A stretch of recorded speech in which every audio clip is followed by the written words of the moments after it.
네, 이제 마지막 강의를 맡게 된 파킨슨병 좁아지는 발걸음을 넓히는 운동과 이론. 작업조사 한규민입니다.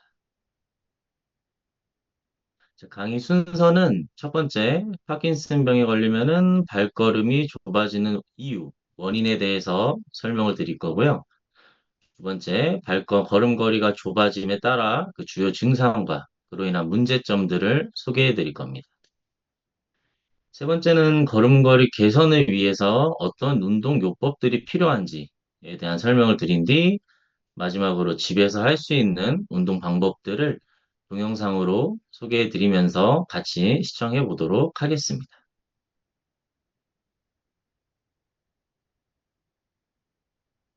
첫 번째, 파킨슨병으로 인해서 발걸음이 좁아지는 원인.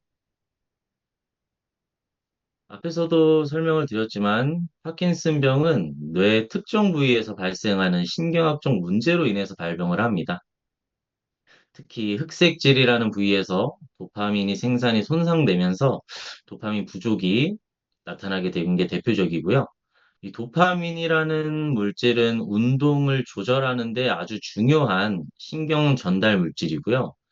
그 중요한 도파민이 부족하게 되면은 우리가 근육을 움직여서 운동을 조절을 어렵게 만들기 때문에 운동 장애를 초래하게 됩니다. 결국 파킨슨병은 뇌에서 신경세포의 점진적인 손상을 당하면서 도파민이 부족하게 되고, 도파민이 부족하게 되면서 운동 장애를 초래하게 되고, 그렇기 때문에 걸음걸이에까지 영향을 주게 된다고 생각하시면 됩니다. 자, 그렇다면은 걸음걸이가 좁아짐에 따른 주요 증상은 뭐가 될까요?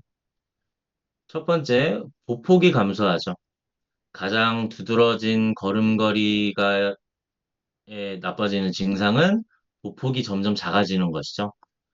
정상인의 경우에는 보폭이 약 한 60에서 70cm 정도 되지만 파킨슨병 환자의 경우에는 보폭이 점차 줄게 되어서 한 20에서 30cm 정도의 수준까지 감소하게 됩니다.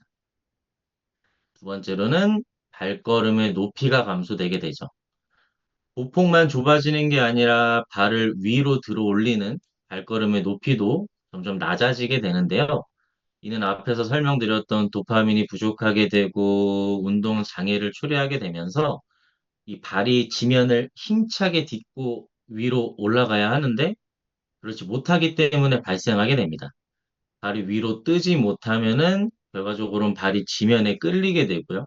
끌리는 느낌을 주게 되면서 걸음걸이가 비정상적으로 보이게 된다고 생각하시면 됩니다.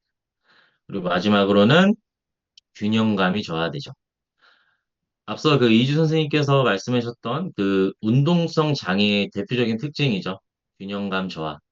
파킨슨병 환자분들은 점차 균형감이 줄어들고요. 특히 회전을 하거나 갑자기 방향을 틀거나 할 때 그 증상이 두드러지게 나타납니다.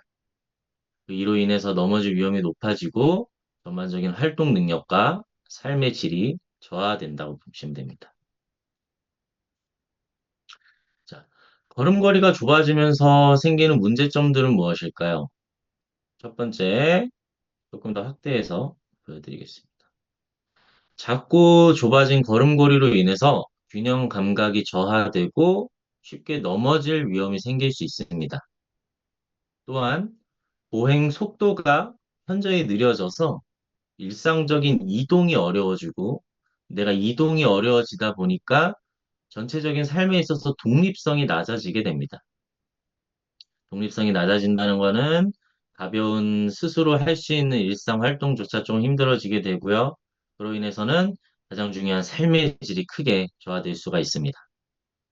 특히 계단 오르기나 이동 중 방향을 전환하거나 장애물을 피해야 하는 그런 동작들에 있어서 쉽지 않아지기 때문에 쉽게 낙상이 되고 2차적인 피해까지 발생할 수 있게 되고요. 이것들은 전체적으로 결국에는 독립성과 사회 활동이 크게 제한받게 되는 겁니다. 파킨슨병에 걸려서 운동 장애로 인해서 걸음걸이가 좁아지고 내 활동이 어려워진다는 것은 나중에 갔을 때는 독립성과 사회 활동이 제한을 받게 되는 상황까지 올 수 있다고 볼 수 있습니다. 자, 그렇다면 이렇게 안 좋은 상황까지 처할 수 있는 걸음걸이나 이런 운동 장애들을 개선하기 위한 운동 요법에 대해서 알아보도록 하겠습니다. 첫 번째로는 균형을 잃어갈 거고, 잃어버린 균형을 다시 되찾기 위해서는 다양한 자세의 균형 운동을 통해서 자세와 안정성을 향상하셔야 되고요.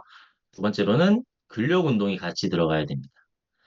균형뿐만이 아니라 내 몸의 균형을 잡아줄 수 있는 하체와 몸통의 근력, 근육이 갖고 있는 힘 자체를 강화시켜줘야지 자세를 균형을 유지할 수 있고 걸음걸이 내 상체를 받쳐주는 힘을 키워서 걸음걸이를 더 오래 걷고 더 멀리 걸을 수 있게 됩니다. 근데 단순히 힘만 키우면 되는 건 아니겠죠. 이 근육이 갖고 있는 유연성, 그 유연성으로 인해서 근육은 관절을 움직이게 하고요.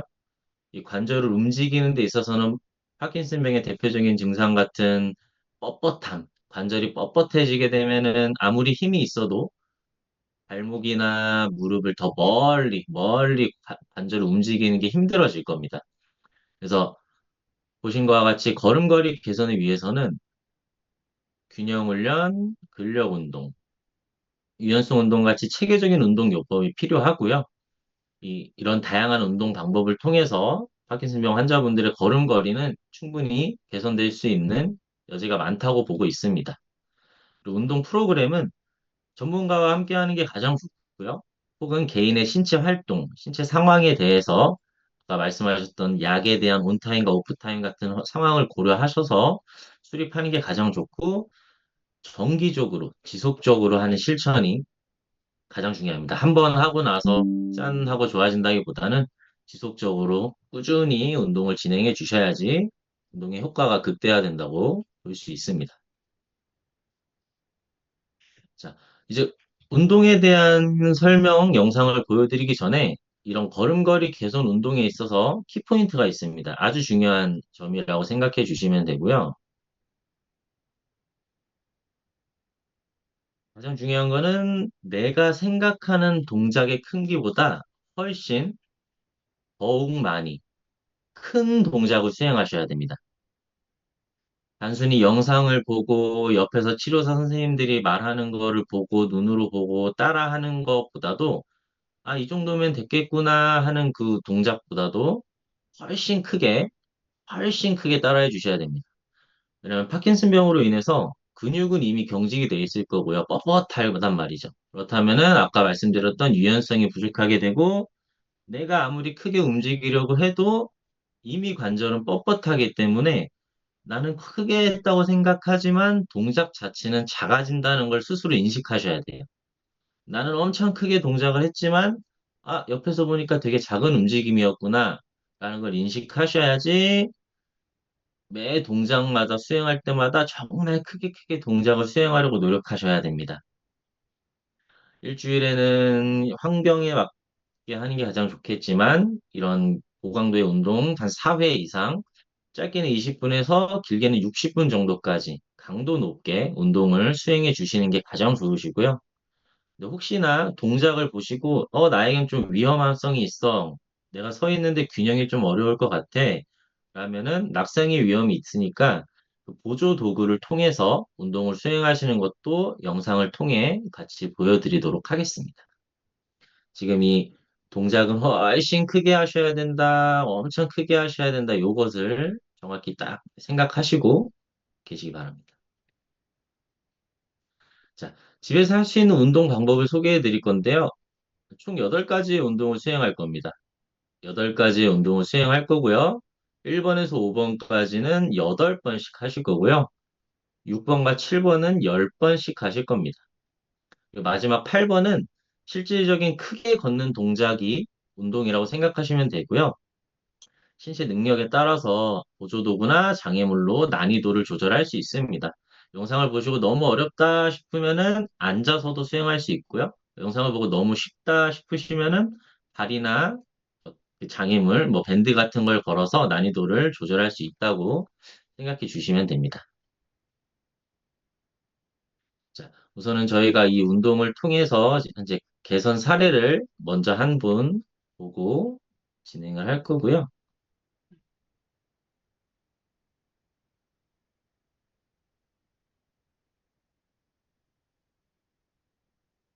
영상 보이십니까? 네. 현재 이분은 운동 전의 상황입니다. 운동 전의 상황이시고요. 파킨슨은 한 10년 이상 파킨슨 병을 앓고 계셨고요.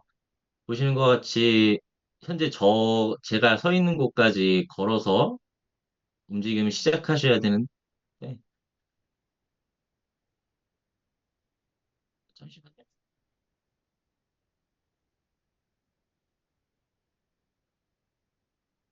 네, 잠시 다시 보여드리겠습니다.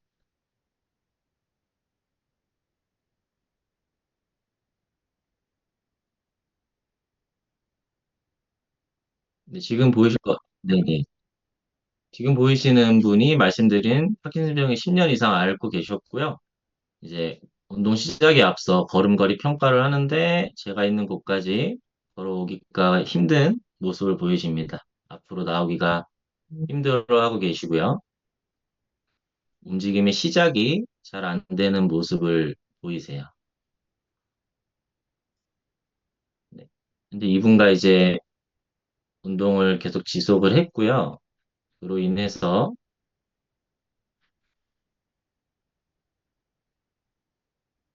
운동 후의 모습을 보여드리겠습니다. 예, 공유가 좀 짧기 때문에 다시 보여드리면은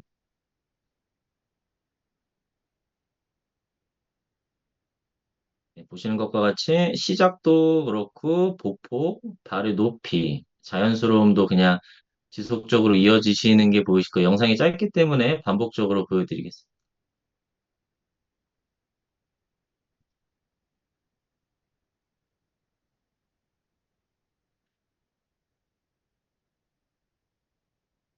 네, 지금 보신 것과 같이 운동을 통해서 지금 저게 운동 직전과 직후의 상황이기 때문에 저게 운동 후에 어느 정도 시간이 지나면 다시 조금은 예전으로 돌아갈 성질이 있지만 지속적으로 운동을 한다면은 충분히 더 좋은 상황이 되실 거고요. 자, 그럼 운동을 소개를 해드릴 건데요. 아까 말씀드렸습니다. 8가지 운동을 진행하실 거고요. 첫 번째 운동은 의자에 앉아서 상체 움직이기입니다. 의자 앞쪽에 걸터 앉으실 거고요. 양팔을 앞으로 내밀고 영상을 보여드릴 거예요. 먼저 설명을 해드리겠습니다. 의자 앞쪽에 걸터 앉아서 양팔을 앞으로 내밀고 몸을 숙여서 양손이 바닥에 닿고 다시 몸을 들어 올려서 하늘로 향하고 양팔을 옆으로 활짝 벌려주고 10초간 유지하는 자세를 취해 주실 거고요.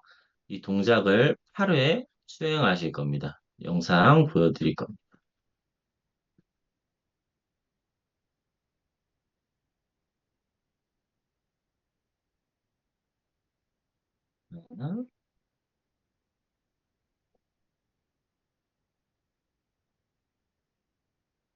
걸음걸이 시작하기 전에 상체가 많이 뻣뻣함을 풀기 위해서 우선 상체 전체에 있어서 전반적인 스트레칭을 해줄 거고요. 앞으로 뻗어서 상체를 숙이고 위로 간 다음에 옆으로 10초간 유지해 주시는 겁니다.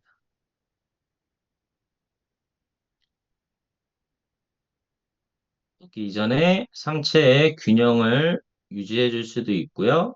몸이 많이 굽어 있는, 무게중심이 앞으로 쏠려 있는 동작을 이 운동 동작을 통해서 앞에 근육에 스트레칭을 해줌으로써 걸음걸이에 있어서 무게중심이 앞쪽으로 쏠리지 않게 해줄 수 있다고 생각해 주시면 돼요. 이 동작은 아까 말씀드린 대로 가장 내가 뻗을 수 있는 가장 큰 범위를 이용하면서 운동을 진행해 주시면 되고요. 이 운동은 8회 정도 수행해 준다고 생각해 주시면 됩니다. 팔을 최대한 뻗어주면서 상체를 숙였다가 위로 올려주고 양옆으로 뻗어줘서 가슴 근육을 활짝 펼쳐준다 생각해 주시면 됩니다.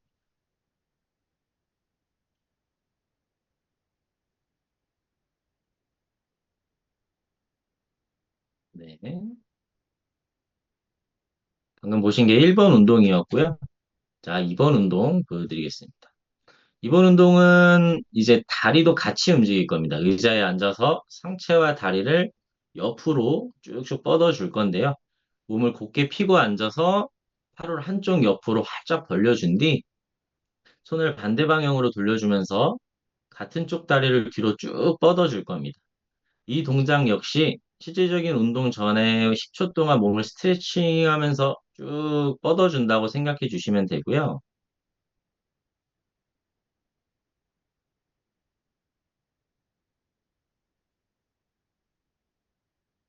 보시는 것처럼 양쪽 팔과 다리를, 한쪽 팔과 다리를 10초간 뻗어줍니다.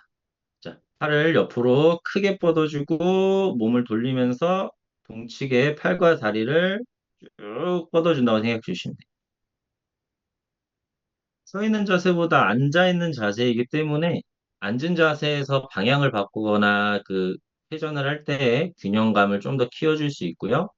많이 뻣뻣해져 있는 뒷다리와 옆구리, 허리까지를 쭉 펴주신다고 생각해 주시면 됩니다. 이 동작 역시 10초간 8회씩 유지해 주실 겁니다. 지금 이쪽은 한쪽씩 진행되고 있기 때문에 한쪽을 8회 진행해 주셨다면은 반대쪽도 8회 진행해 주신다고 생각해 주시면 됩니다.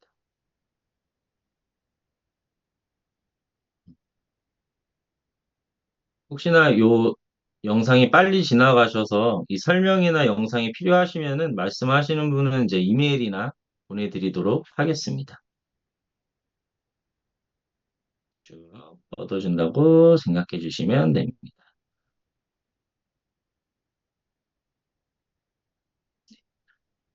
세 번째, 이제 앉은 자세가 아니라 선 자세에서 운동을 진행하실 거고요. 방금까지는 팔과 다리, 상체와 하체에 대한 스트레칭과 이런 유연성도 같이 포함되어 있었다면은 이제는 실질적인 걷기 위한 보폭과 발 높이를 넓힐 수 있는 운동이라고 보시면 됩니다. 허리를 곧게 펴고 선 자세를 유지하시고요. 양쪽 팔을 옆으로 활짝 피면서 한쪽 발을 앞으로 강하게 구를 겁니다. 그 다음에 다시 양팔과 다리가 제자리로 돌아올 거고요.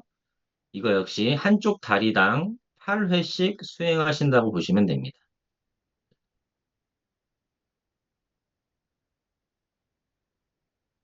보시면은 선 자세에서 몸을 활짝 피면서 아까 말씀드렸던 동작은 상당히 크게 해주신다고 보시면 됩니다. 한쪽 팔을 앞으로 크게 구르면서 혹시나 균형이 어려우시면은 보시는 것처럼 의자를 한쪽에 딛고 벌려주셔도 됩니다. 이거는 본인의 신체 기능에 맞춰서 진행을 해주신다고 보시면 되고요. 내가 할 수 있는 가장 큰 동작을 취해 주시는 게 좋습니다. 한쪽 발을 했으면은 이것도 역시 반대발도 동일하게 8회를 진행해 주시면 됩니다. 어려울 때는 옆에 의자를 두시고 균형을 잡으시면서 발을 높이 멀리 보내주시면 되겠습니다.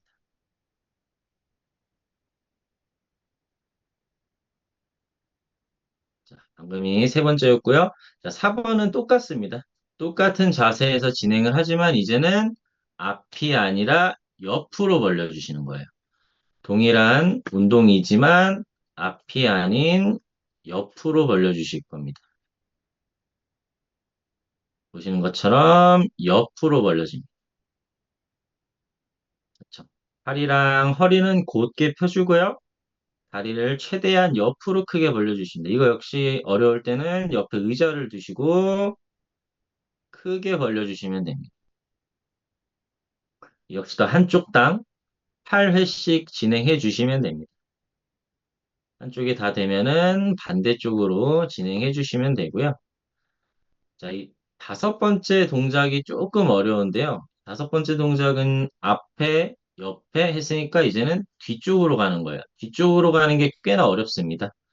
뒤쪽으로 가는 게 조금 더 어렵기 때문에 잘 보시면은 이거는 팔을 앞에 두고 시작합니다. 앞에 두고 시작하면서 한쪽 발을 뒤로 보내시고요. 앞에 있는 발의 발목을 들어주셔야 됩니다. 혹시나 균형이 어려우실 때는 의자를 두고요. 한쪽 발을 뒤로 멀리 보내면서 앞쪽 발목을 들어주실 겁니다. 오금에서부터 이제 허벅지 뒤쪽까지 뻐근함을 느껴주실 수 있고요. 최대한 크게, 보폭을 크게 하면서 보내주신다고 보시면 됩니다. 다시 한번 보시면은 손을 앞에서 뒤로 가면서 크게, 이거 역시 한쪽 다리당 8회씩 진행해 주시면 되고요. 어려울 때는 의자를 잡으시고 진행해 주시면 되겠습니다. 이 앞에 있는 발목이 들어 올리는 게 중요하십니다. 발목이 들어 올리지 않으면은 평소 걸으실 때 땅에 끌릴 수 있는 위험이 있기 때문에 발목을 꼭 들어주려고 노력해 주시면 좋습니다. 지금 5번까지는 8회씩 진행해 주셨으면 됐고요. 이제 6번부터는 10회를 진행해 주실 건데 여기서부터는 실질적인 이제 걸음의 연습이라고 생각해 주시면 됩니다.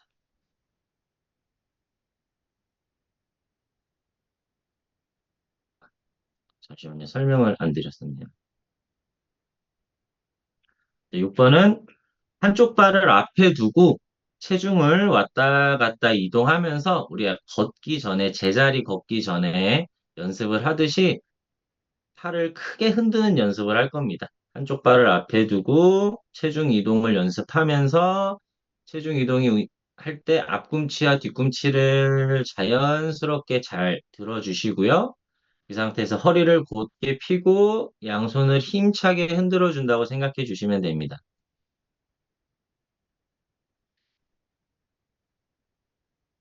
손 자세에서 발을 보시면은 앞꿈치, 뒤꿈치를 이동해 주면서 체중 이동을 잘 해주다가 허리를 곧게 펴주시고 팔을 상당히 높게 무게중심이 앞으로 쏠리거나 하지 않도록 크게 움직여준다고 보시면 돼요.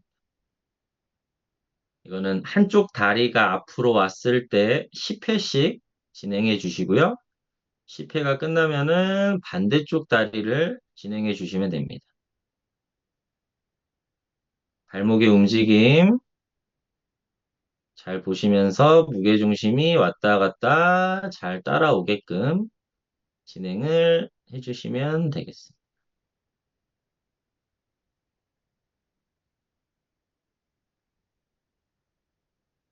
자, 마지막 7번 연습은 양발을 넓게 벌리고 이제 균형과 유연성을 같이 운동한다고 보시면 되는데요.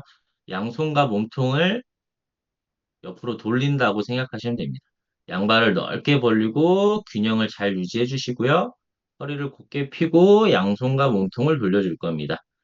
이때 가능하면은 손바닥이 위쪽을 향하게 유지해 주시고요. 손등이 돌아가지 않고 손바닥이 위를 보면서 몸을 돌려줄 수 있도록 노력해 주시면 되고요. 이 동작 역시 항상 어렵다면은 의자를 두고 진행하시는 게 좋습니다. 자, 다시 보시면은 다리를 넓게 벌리고 몸을 크게 돌리면서 손바닥이 위로 향하게끔 돌려줍니다. 허리는 항상 곧게 펴주시고요. 균형을 잃어버리지 않게 잘 유지해 주시면 좋습니다. 이 동작도 한쪽 방향으로 10회를 진행하시면은 반대쪽 방향으로 10회를 진행해 주시면 되겠습니다.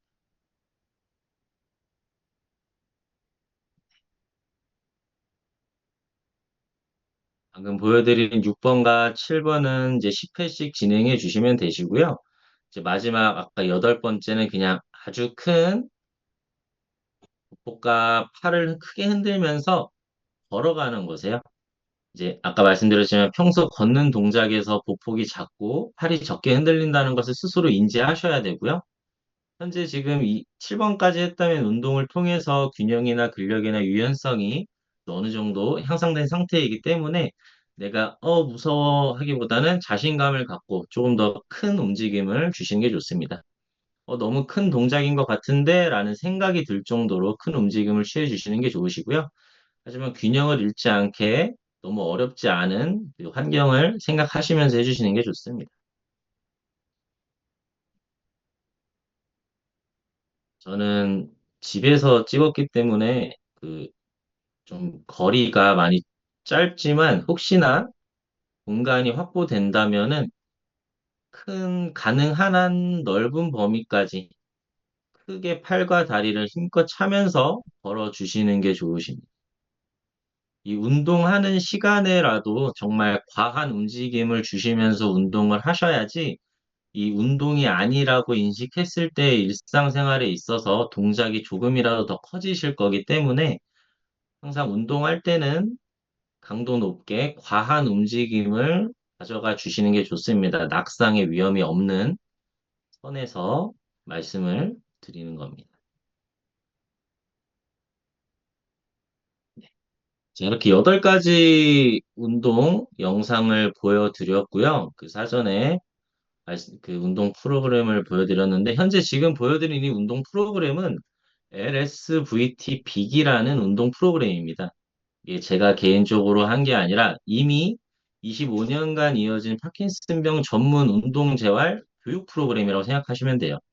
이 25년간이 넓게 이어진 파킨슨병에 대해서 전문 운동재활 교육 프로그램이었고요. 이 운동은 주 일주일에 4회, 한 달 4주간 16세션으로 첫 진행을 한다고 생각하시면 되고요. 현재 이 운동 프로그램은 전문적인 교육을 받아야 하고 그에 대한 자격 시험에 합격했을 때에만 지금처럼 이제 영상을 통해서 설명을 드릴 수가 있습니다.